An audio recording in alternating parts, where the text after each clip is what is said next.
La France a vibré au mois d'août au rythme des Jeux Olympiques avec 40 millions de téléspectateurs en audience cumulée sur l'ensemble de la compétition. Certains sports ont pu se voir offrir une fenêtre médiatique. Une exposition qui a un impact sur les clubs locaux en termes de licenciés. Le judo porté par un Teddy Riner médaillé d'or chez les plus de 100 kilos s'attend à voir arriver de jeunes judokas contaminés par la Riner Mania. Il y a beaucoup de gamins qui nous disent moi je veux être Saint-Tournois pour ressembler à Teddy Riner. Bon ils ont du boulot encore.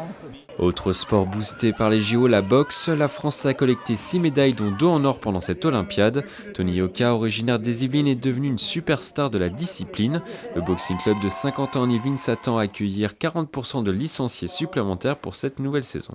J'ai eu beaucoup de coups de téléphone déjà, énormément.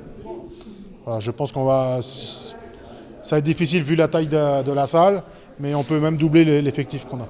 Là, on est à peu près 120 licenciés, on peut arriver à le doubler, mais après, il faut pousser les murs, quoi. L'équitation, sport pratiqué par plus de 680 000 licenciés, dont 22 000 dans les Yvelines, devrait également profiter des 3 médailles glanées au Brésil par les cavaliers français.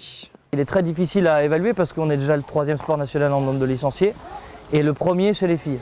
Donc c'est un peu compliqué, les clubs sont pleins à craquer, puis il faut avoir aussi la cavalerie pour assumer cette augmentation. Donc c'est difficile à évaluer, mais effectivement on sent on espère en tous les cas qu'il y aura un effet plus au niveau de la médiatisation. Un bilan définitif sera dressé dans tous ces sports d'ici novembre avec la fin des inscriptions annuelles.